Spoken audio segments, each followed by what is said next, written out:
Halo, eh, boleh perkenalkan diri dulu nggak? Nama lengkap dan kesibukannya sekarang apa? Halo, nama saya Christian Ferry. Untuk sekarang kesibukan itu lebih membuka bisnis sendiri. Jadi yang saya tahu, Anda itu salah satu orang yang inspiratif di lingkungan saya ya. Boleh ceritain sedikit nggak? Apa sih pencapaian yang menurut Anda itu paling membanggakan di hidup Anda selama ini? Yang paling membanggakan sih waktu awal-awal itu nggak dipercayain sama orang tua soal bisnis di dunia, apalagi di dunia game gini ya, di dunia e-sport gitu. Kemudian eh, yang mungkin memang agak nggak menurut dengan orang tua, tapi pada akhirnya orang tua bisa support dan percaya atas hasil yang sudah tertera dan sudah jelas, dengan bisa punya pemasukan sendiri, uang sendiri tanpa harus meminta uang dari orang tua lagi. Oke, nama saya Kevin. Untuk pertanyaan Mas Christian nih, apa yang memotivasi kamu untuk mencapai hal itu, Mas? Motivasi yang pertama yaitu, jujur awalnya ya, saya pengen mengubah mindset dari orang tua bahwa dunia pendidikan itu untuk mencari kerja. Tapi menurut saya sebenarnya untuk hidup ini itu dimana kita bisa mencari uang, bukan cuma mencari uang, bukan mencari kerja aja. Dimana jujur di Jogja ini dengan UMR yang segini dan untuk kehidupan yang semakin lama semakin mahal itu agak kurang. Jadi saya mencoba untuk sedikit berimprovisasi dalam mencari uang, yaitu saya menekuni satu game awalnya itu, dan saya bermain game bukan cuma untuk senang-senang, tapi lebih ke bagaimana game ini bisa menghasilkan uang. Dan dari situ saya bisa dapetin uang banyak dari bermain game, dan ya dari situ saya bisa menabung, bisa menjalani kehidupan tanpa minta uang dari orang tua saya. Jadi ya hitungannya bisa hidup lebih mandiri lah. Oke, baik. Ada nggak sih hal yang paling berat itu untuk kamu? Untuk hal yang paling berat ya, yang pertama jelas sebagai seorang anak, demi mencapai suatu hal tanpa adanya support dari orang tua, nggak dipercayain awalnya, jujur itu berat. Karena kita, yang pertama kita harus sembunyi-sembunyi, yang kedua kita harus menahan perasaan. Cuman untung syukurnya karena Tuhan juga bisa membantu, membimbing, itu juga jadi perjalanan bisnisnya jadi lebih lancar. Jadi bisa membuktikan ke orang tua bahwa apa yang saya kerjakan selama ini itu tidak sia-sia dan bukan cuma bermain game semata. Baik. Gimana caranya kamu itu bisa bangkit dari kegagalan itu?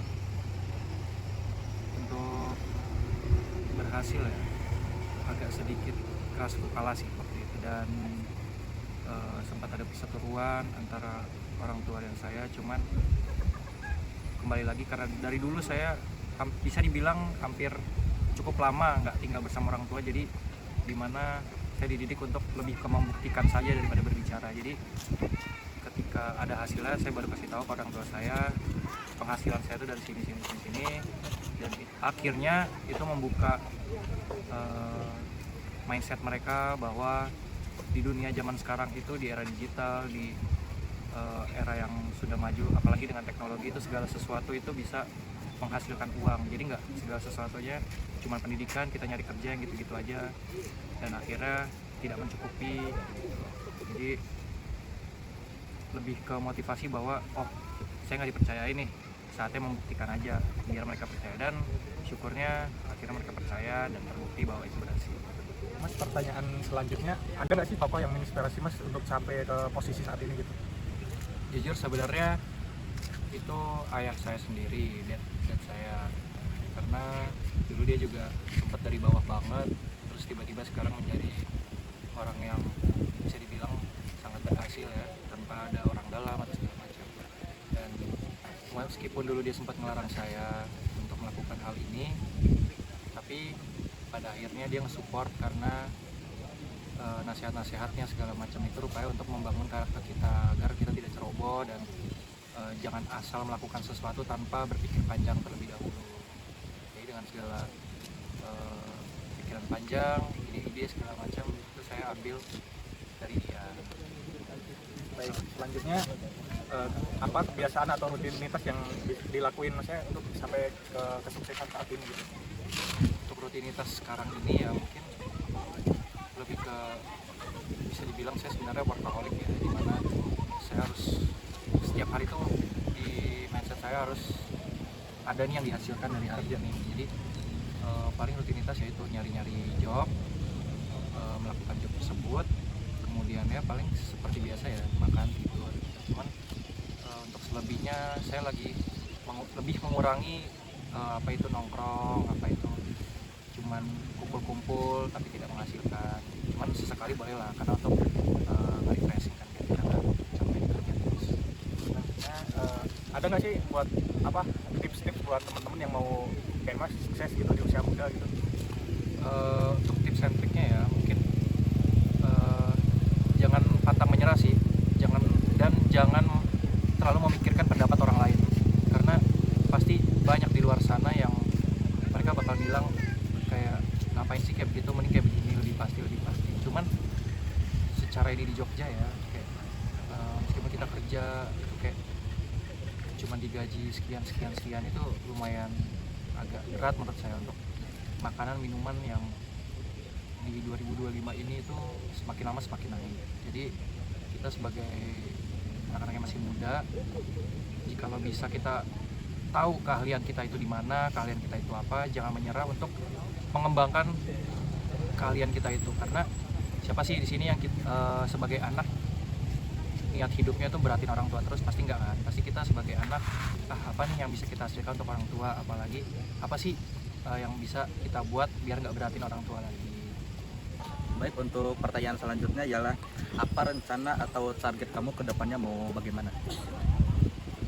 Yang jelas kalau misal untuk target ke depan ya pasti memikirkan kestabilan perekonomian dan lebih berpikiran apa sih yang bisa dikasih ke keluarga, apalagi daripada dad saya kerja sendiri sedangkan saya punya 2 adik lagi yang mana masih kecil, dan biaya masuk SMA, biaya masuk kuliah dan sekolah-sekolah lainnya itu pasti akan jauh lebih mahal dibanding tahun-tahun sebelumnya. Jadi siapa tahu dengan saya bekerja juga lebih giat lagi, itu bisa membantu untuk mencapai keinginan adik-adik saya. Apalagi anak-anak kecil kan sekarang pasti lagi di era mereka mau mencoba apa sih yang bisa menjadi diri mereka, misal di musik kan, atau misal di olahraga. Nah, siapa tahu cuma sebagai kakak saya bisa mensupport, kayak misal adik saya suka musik, nah mungkin bisa beliin alat-alat musiknya atau bisa membayar kayak les-lesannya gitu. Jadi setidaknya tidak terlalu memberatkan orang tua. Baik, untuk pertanyaan terakhir ialah satu kata yang menggambarkan hidup kamu untuk saat ini dan kenapa? Kata ya, Satu kata ya. bersyukur. Karena dari bersyukur, apalagi bersyukur ke Tuhan ya, dimana kita bisa berdoa untuk meminta kelancaran dari segala macam prosesnya. Apalagi kalau kita lagi di titik terendah, kita bisa berdoa dan siapa tahu Tuhan menjawab kan. Jadi segala sesuatu bisa dilancarkan. Cukup sekian untuk wawancara hari ini. Terima kasih kepada Mas Kris atas wawancara dan narasumber yang baik untuk kita semua. Cukup sekian dari kami. Wassalamualaikum warahmatullahi wabarakatuh.